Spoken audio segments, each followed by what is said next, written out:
The most expensive mistake a person can make is believing loyalty has no value until it is gone. My name is Mason Whitaker, and the night my marriage truly ended began with laughter. Not shouting, not an argument, just laughter drifting across a backyard filled with string lights, expensive wine, and people who thought nobody important was listening.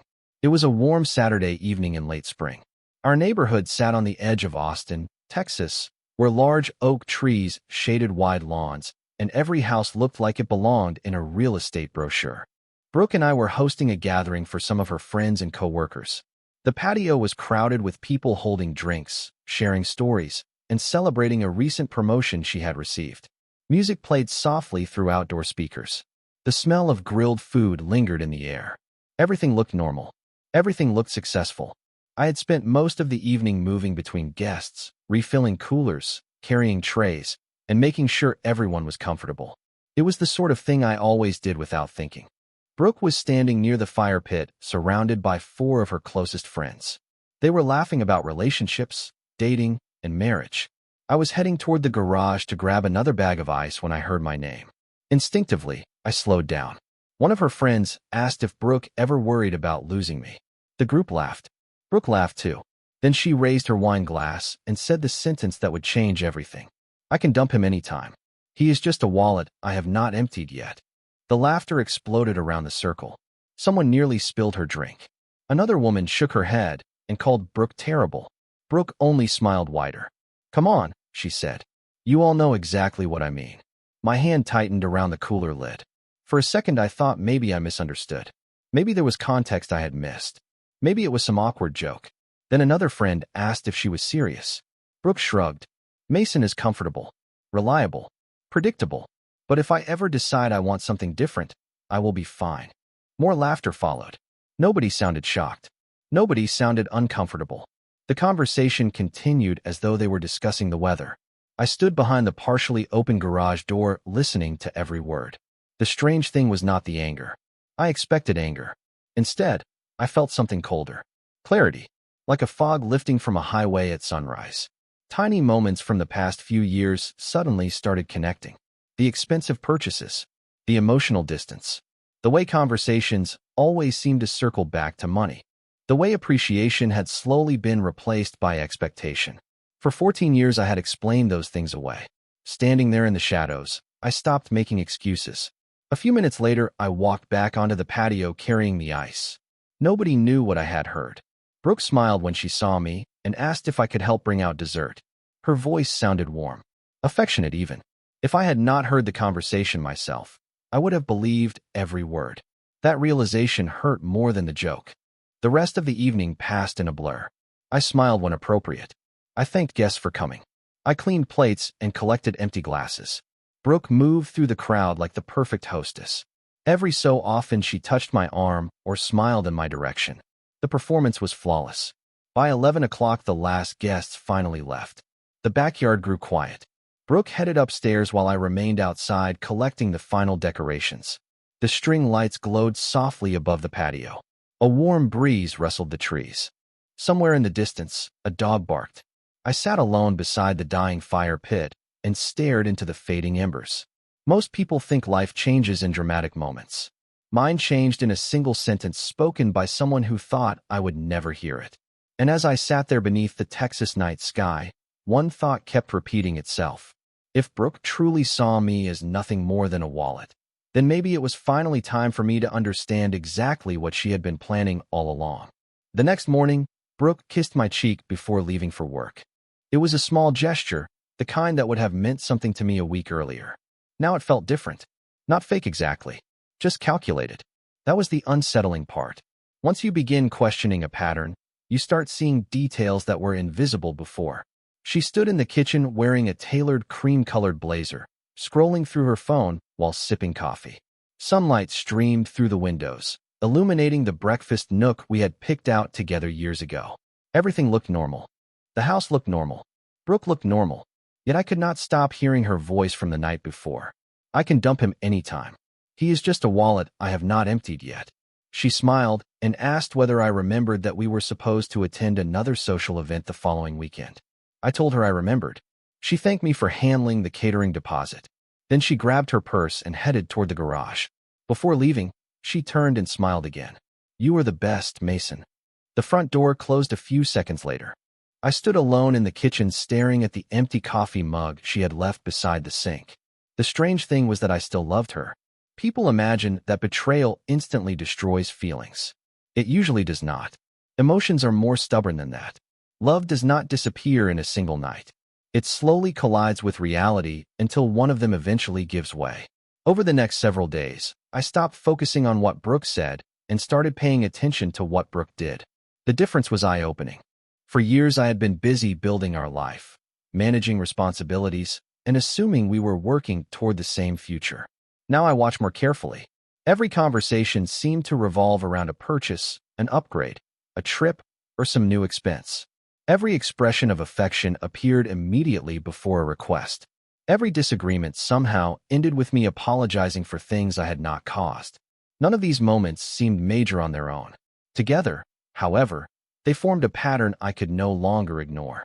Wednesday evening provided another example. Brooke arrived home carrying several shopping bags from an upscale retail store. She excitedly showed me designer shoes she had purchased. The price tag alone was enough to cover a monthly car payment. When I asked whether the sale had been particularly good, she laughed and said, "Come on, Mason, we can afford it." The word caught my attention because the purchase had clearly been hers, while the financial responsibility belonged to both of us. Again, it was a small thing. Yet small things add up. Thursday night, we attended a dinner with another couple. Throughout the evening, Brooke repeatedly told stories about our life together. What surprised me was how often she positioned herself as the architect of our success. Anyone listening would have assumed she carried most of the responsibility while I simply existed in the background. A year earlier, I would have ignored it. This time, I listened carefully. By the end of dinner, I realized something important. Brooke was not just rewriting the future. She was rewriting the past. The realization stayed with me all weekend. Sunday afternoon, I sat alone in my home office while Brooke met friends for brunch. Old financial statements rested on my desk. At first, I had no specific goal. I simply wanted clarity. If my marriage was built on trust, then trust had already been damaged. Facts seemed like the logical place to start. I opened several account summaries and reviewed routine transactions. Nothing unusual appeared. Then I began looking farther back. Credit card records, investment statements, property documents. The deeper I went, the more questions surfaced. Certain assumptions Brooke seemed to make about our future did not align with the actual structure of our finances.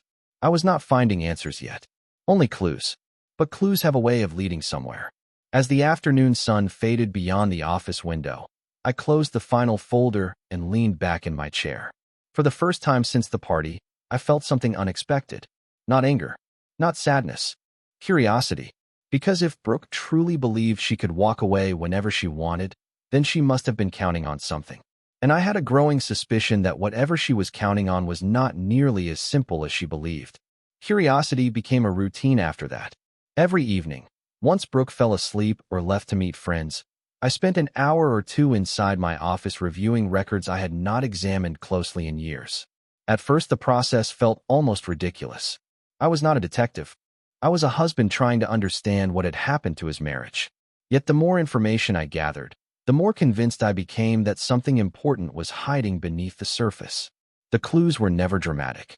No secret messages. No shocking discoveries. Just small inconsistencies that seemed insignificant until viewed together.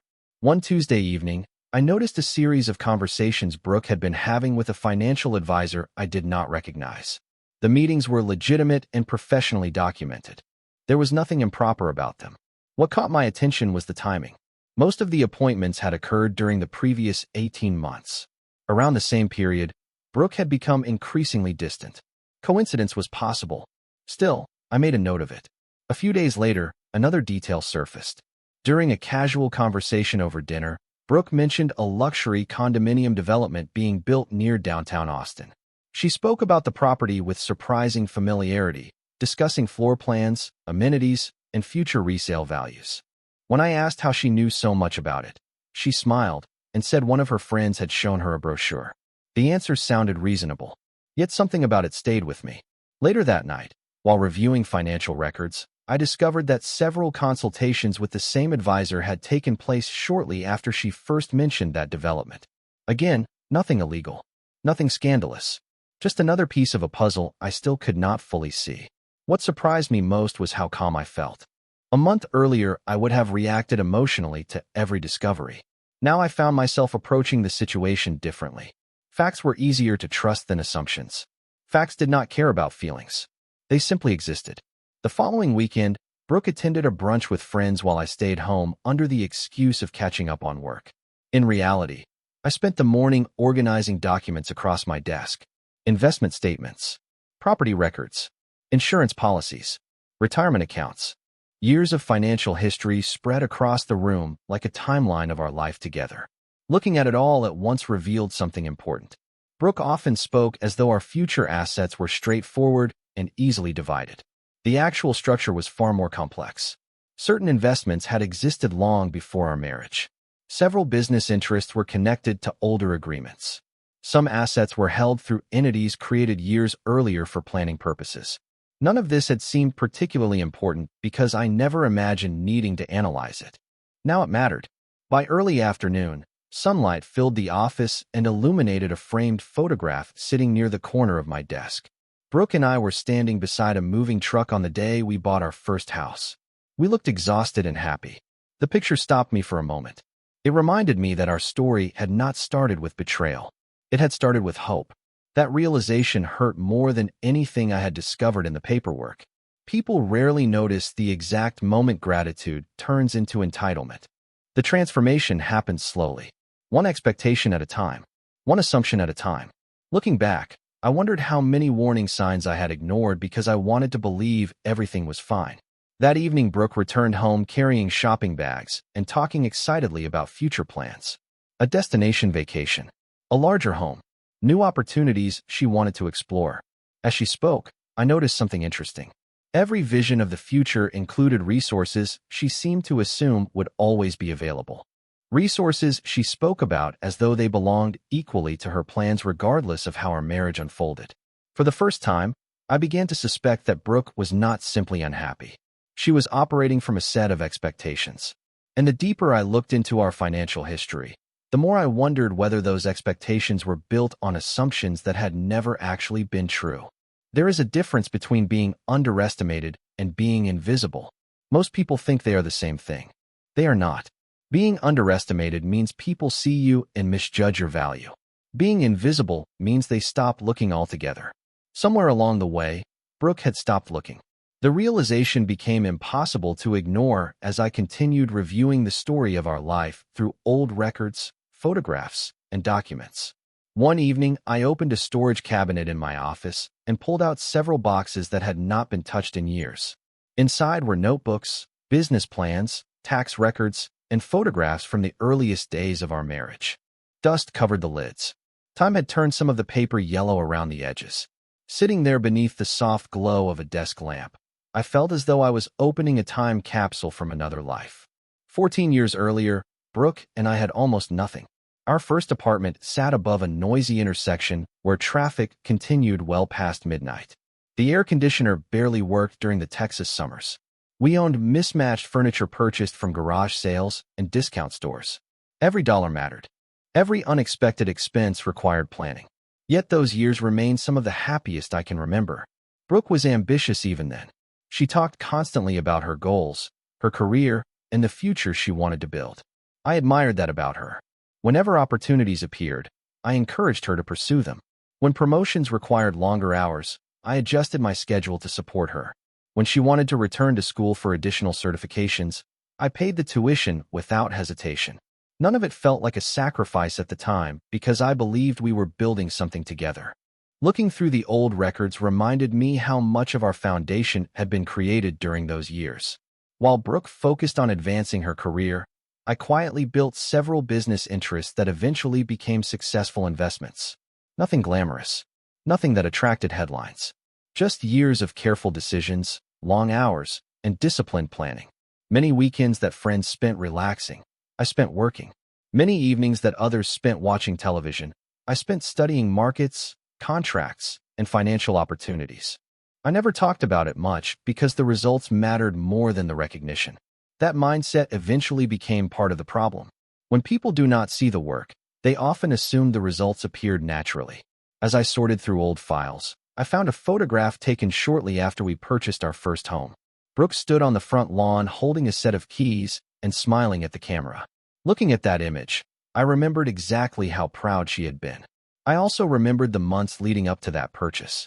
The extra consulting projects, the long drives, the weekends spent away from home securing contracts that helped make the down payment possible. Those memories were vivid to me. I began wondering how many of them remained vivid to her. Success changes memory in strange ways. People often remember arriving while forgetting the journey. A few days later, Brooke mentioned another luxury vacation she wanted us to take the following year. As she described oceanfront suites and private excursions, I listened carefully. Once again, her vision of the future seemed built upon the assumption that our financial resources would always remain exactly as they were. She spoke with confidence, certainty, expectation. Meanwhile, the documents spread across my office desk told a far more complicated story. The more I reviewed, the clearer one fact became. Brooke's understanding of our wealth appeared remarkably shallow. She knew the lifestyle. She knew the benefits. She knew the visible outcomes. What she did not seem to understand were the structures beneath them. The businesses, the agreements, the planning decisions, the legal protections established years earlier. And as that realization settled in, I found myself asking a question that refused to leave my mind. If Brooke had spent years treating me like a resource instead of a partner, how much did she actually know about the person she thought she could so easily leave behind? The following week brought an unexpected sense of purpose. For nearly a month, I had been collecting information, reviewing records, and reconnecting pieces of a puzzle I did not even know existed before that night in the backyard. What surprised me most was how much of our life had become divided into two separate realities. There was the reality Brooke seemed to believe in, and there was the reality documented on paper. The gap between those two worlds continued growing wider every time I opened another file. One Thursday afternoon, I scheduled a meeting with an attorney I had worked with years earlier. His office occupied the top floor of a professional building overlooking downtown Austin. The waiting area smelled faintly of coffee and polished wood. Large windows filled the space with natural light. As I sat there reviewing notes, I found myself thinking about how different this visit felt compared to similar meetings from years before. Back then, every conversation focused on building, growth, planning, protecting the future. Now I was trying to understand a future that appeared to be changing faster than I had imagined. When the attorney entered the conference room, he greeted me warmly and immediately recognized several of the names mentioned in the older documents I brought with me. We spent nearly 2 hours reviewing records, ownership structures, trusts, and planning agreements that had been established over the years. None of it felt dramatic. In fact, most of it felt surprisingly ordinary. The important discovery was not that hidden wealth existed somewhere. The important discovery was that many assumptions people naturally make about assets and ownership were often incomplete. Structures created years earlier still mattered. Agreements signed long ago still carried weight. Planning decisions made during uncertain times continued influencing outcomes years later. As the meeting continued, one theme kept emerging. Brooke appeared to be operating from a simplified understanding of our financial picture. She saw the visible results. She saw the house, the accounts, the lifestyle, and the opportunities. What she did not seem to understand were the layers beneath those things. The conversation gave me clarity rather than advantage. That distinction mattered. I was not looking for a way to hurt Brooke. I was looking for the truth. And the truth was becoming increasingly clear. That evening I returned home just before sunset. The neighborhood glowed beneath golden light. Children rode bicycles along the sidewalks. Sprinklers clicked across manicured lawns. Everything looked peaceful. Brooke arrived about 30 minutes later carrying takeout from one of our favorite restaurants. She seemed unusually cheerful. Throughout dinner, she talked about upcoming plans, future travel ideas, and a luxury condominium development that had somehow reappeared in conversation. This time she discussed it with remarkable confidence. She spoke about locations, floor plans, and investment potential as though she had already made decisions. I listened carefully while keeping my expression neutral. Every sentence reinforced the same conclusion. Brooke was planning for a future she believed was guaranteed. After dinner, she disappeared upstairs to take a phone call. I remained in the kitchen cleaning dishes. Through the window above the sink, the last traces of sunlight faded behind the trees. The house felt quiet, familiar, yet something fundamental had changed. For years I assumed Brooke and I were working toward the same destination. Now I realized we were imagining completely different futures. Later that night, I returned to my office and opened one final folder from the attorney's review. Several documents sat neatly organized inside. I studied them for a long time, not because they revealed some shocking secret, but because they confirmed a growing suspicion. Brooke's confidence was not based on facts. It was based on expectations. Expectations shaped by assumptions she had never bothered to verify. As midnight approached, I closed the folder and leaned back in my chair. Outside, a warm Texas breeze moved through the trees. Somewhere in the distance, a train horn echoed across the darkness. For the first time since hearing that conversation in the backyard, I felt certain about something. Brooke was preparing for an exit. What she did not realize was that the version of the future she was counting on existed only in her imagination. 2 weeks later, Brooke finally made her move. I knew something was coming long before she said a word. There was a new confidence in the way she carried herself. A quiet certainty. The kind people develop when they believe the outcome has already been decided. Looking back, I think she was relieved. Maintaining a performance requires energy, and Brooke had been performing for a long time. That Thursday evening, she arrived home later than usual. The sun had already disappeared below the horizon, leaving the neighborhood wrapped in soft amber streetlights.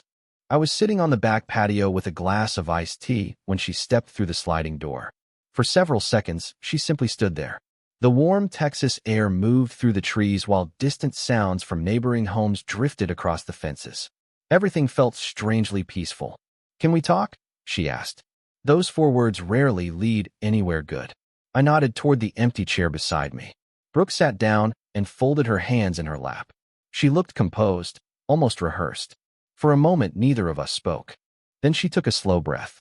"I do not think this marriage is working anymore." The sentence landed exactly as she intended. Calm, direct, final. I looked out across the backyard before responding. "How long have you felt that way?" She hesitated. "A while." I nodded. The answer did not surprise me. In fact, very little surprised me anymore. Brooke continued speaking. She talked about growing apart, different goals, different futures, the usual collection of phrases people use when they want to explain a decision without revealing the entire truth behind it. I listened carefully. What interested me was not what she said. It was what she avoided saying. She never mentioned the conversation I overheard. She never mentioned the assumptions she had been making about money. She never mentioned the plans she appeared to be quietly building for months. Instead, she framed everything as an unfortunate but necessary evolution. By the time she finished, the backyard had grown completely dark. Small landscape lights illuminated the garden paths while shadows stretched across the lawn. "I think we should separate," she said. There it was. The moment she had been moving toward. The moment she believed would begin a new chapter of her life. I remained silent for several seconds. Then I nodded. "If that is what you want." The expression on her face changed instantly. Confusion flickered across her eyes. She had expected resistance, questions, maybe even bargaining. Instead, she received acceptance. People prepare for conflict. They rarely prepare for calm. "That is all you are going to say?" she asked. I offered a small smile. "You seem to have thought about this for a long time." She studied me carefully. "You are taking this surprisingly well." The statement almost made me laugh.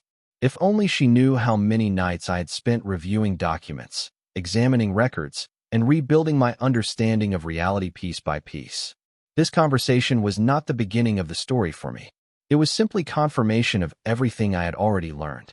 Over the next hour, we discussed practical matters, living arrangements, timelines, attorneys, future conversations.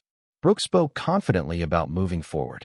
Several times, she referenced plans she hoped to pursue once everything was finalized.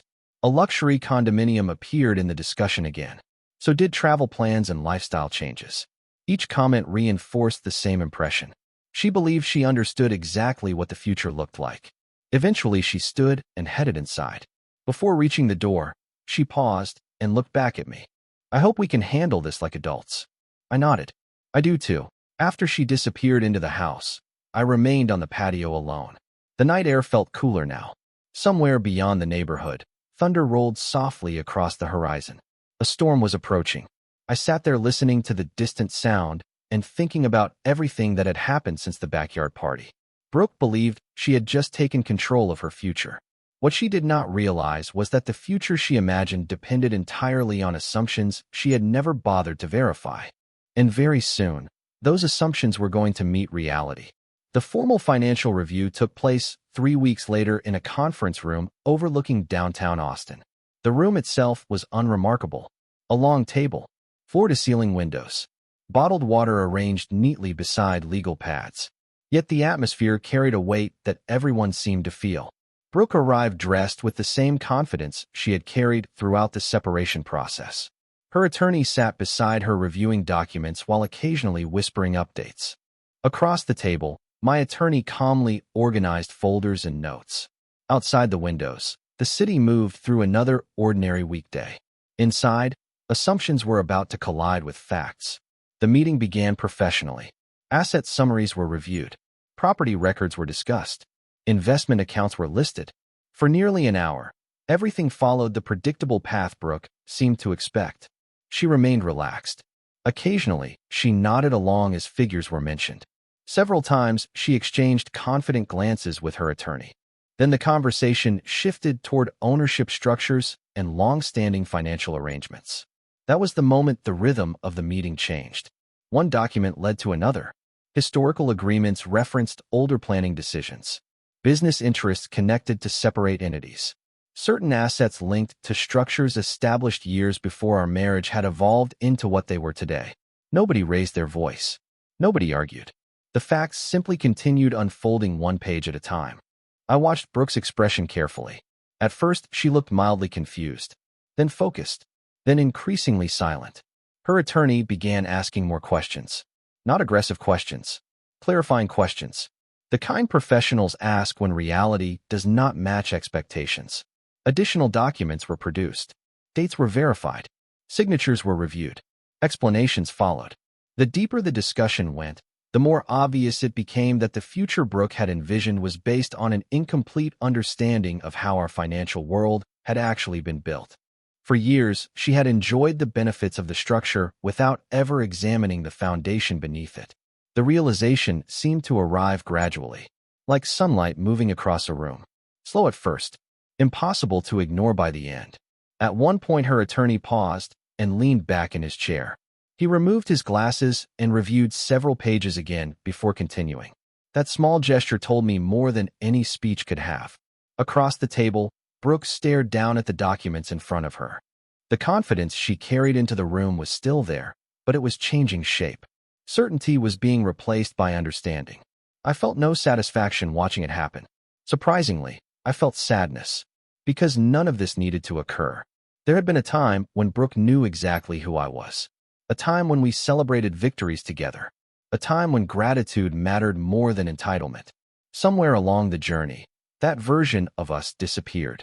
The meeting continued throughout the afternoon. By the time it ended, the picture was clear. The assumptions Brooke had built her plans around were not supported by reality. Several expectations would need to be adjusted. Several future projections would need to be reconsidered. As everyone gathered their papers, the room remained unusually quiet. Brooke lingered near the window while the attorneys discussed next steps. Sunlight reflected off neighboring buildings and filled the room with a warm glow. For a brief moment, she looked less like the confident woman from the backyard gathering and more like the person I had known years earlier. Someone thoughtful, someone uncertain, someone capable of reflection. She finally turned toward me. Neither of us spoke. There was nothing left to argue about.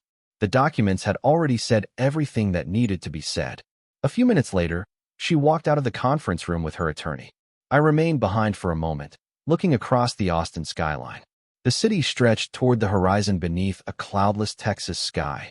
What struck me most was how ordinary everything felt. No dramatic victory. No emotional confrontation. Just truth. Quiet, patient truth. And for the first time since hearing that conversation in the backyard, I knew with complete certainty that the story Brooke had been telling herself was over.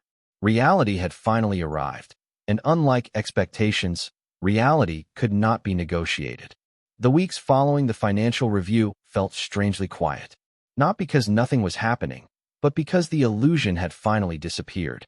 For months, perhaps years, Brooke had been moving toward a future she believed she understood. Now that future looked very different. The divorce process continued, but the tone changed noticeably. The confidence that once shaped every conversation was gone. In its place came caution. Questions replaced assumptions. Reality replaced expectations. I spent most of my time focusing on work and rebuilding routines that had slowly disappeared during the final years of our marriage. Every morning began with a walk through the neighborhood before sunrise. The air was cool. The streets were empty. Those quiet hours became something I looked forward to. For the first time in a long while, I was no longer trying to manage someone else's perception of me. I was simply living. Brooke, meanwhile, seemed increasingly withdrawn. We still communicated when necessary, but the conversations were shorter now, more practical, less performative. One afternoon we met with attorneys to finalize several remaining details. As we sat across the conference table, I noticed something different about her. She looked tired, not physically exhausted, but emotionally drained. The kind of fatigue that appears when a person spends too much time fighting reality instead of accepting it. During a break, she stood alone near a window overlooking the city. For a moment, I almost did not recognize her. The confident woman from the backyard gathering felt very far away. What remained was someone confronting consequences she never expected to face. Not financial consequences, personal ones. Because the deeper issue was never money. Money was simply the lens through which everything became visible. The real loss was something far more valuable. Trust, respect, perspective. Over the years, Brooke had slowly transformed our marriage into a transaction without realizing it. She measured contributions through benefits rather than sacrifices, outcomes rather than effort, comfort rather than character. The financial review merely exposed what had already happened emotionally long before. A few days later, I received a call from a mutual friend. We spoke casually about life, work, and the divorce. At one point, the conversation drifted toward the party where everything began. The friend sounded uncomfortable. Eventually, she admitted that several people who attended that evening had been shocked after learning what actually happened. Apparently, many had assumed Brooke's comments were harmless jokes. They never imagined she genuinely viewed the situation the way she did. The conversation stayed with me long after the call ended. People often underestimate the power of small moments. A sentence spoken casually can reveal years of hidden thinking. A joke can expose values someone never intended to share publicly. That backyard conversation had not destroyed our marriage. It had simply revealed the truth about a marriage that was already broken. One evening, about a month after the financial review, I returned home from work and found myself standing in the empty living room. Many of Brooke's belongings had already been moved. The house felt larger than before, quieter. Sunlight filtered through the windows and stretched across the hardwood floors. Looking around, I realized something surprising. I did not feel lonely. I felt relieved. Not because the marriage ended. I would never celebrate that. 14 years mattered. Shared history mattered. What brought relief was finally seeing reality clearly. There is a certain freedom that comes from no longer chasing an illusion. No longer convincing yourself that someone values you the way you value them. No longer ignoring warning signs because facing the truth feels uncomfortable. That freedom cannot be purchased. It can only be earned. As summer slowly gave way to fall, the divorce moved closer to completion. The legal details would eventually be resolved. Assets would be divided according to facts rather than assumptions. Life would continue. Yet the most important change had already happened. Brooke had lost the story she told herself about who I was. And I had finally stopped believing the story I told myself about who she was. In the end, that realization changed everything. Almost a year passed before I fully understood what freedom felt like. Not the kind people talk about in advertisements or motivational speeches. Real freedom. The kind that arrives quietly on an ordinary morning when you realize your happiness is no longer connected to someone else's approval. By then, the divorce had been finalized. The paperwork was complete. The attorneys had moved on to other clients. The endless meetings, signatures, and negotiations existed only as memories. Life settled into a rhythm that felt unfamiliar at first, and then gradually became comfortable. I sold the house we once shared and purchased a smaller property outside Austin. Nothing extravagant, just a quiet place with wide open skies, mature oak trees, and enough distance from the city to hear birds in the morning instead of traffic. Most days began before sunrise. I would sit on the back porch with a cup of coffee and watch the first lights spread across the horizon. Those moments taught me something important. Peace is not the absence of hardship. Peace is the absence of illusion. Looking back, I no longer felt anger toward Brooke.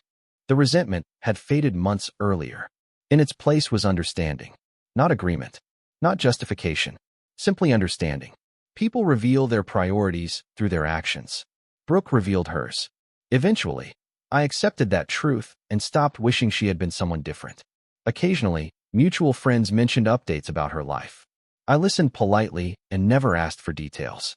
What happened next was her story, not mine. The chapter we shared had ended. The future belonged to both of us separately. That realization felt surprisingly healthy. One evening near the end of summer, I found an old photograph while cleaning a storage cabinet. It was the same picture of Brooke and me standing in front of our first house, smiling as though the future held nothing but possibilities. For several minutes, I studied the image. Then I smiled and placed it back into the box. Not because I wanted to forget it, because I finally appreciated it for what it was. A memory. Nothing more. Nothing less. Some chapters deserve gratitude, even when they do not deserve continuation. As the months passed, I devoted more time to things I had neglected for years. Friends, family, personal goals. I traveled occasionally, read more books, took longer walks, enjoyed conversations without constantly worrying about what needed to be fixed next. Somewhere along the way, I stopped thinking about what I had lost and started noticing what I had gained. Clarity, self-respect, confidence, the ability to trust my own judgment again. Those things turned out to be worth more than I realized. Sometimes I still think about that night in the backyard. The laughter, the conversation, the sentence that changed everything. At the time, it felt like the worst moment of my life. Now I see it differently. It was a gift disguised as pain.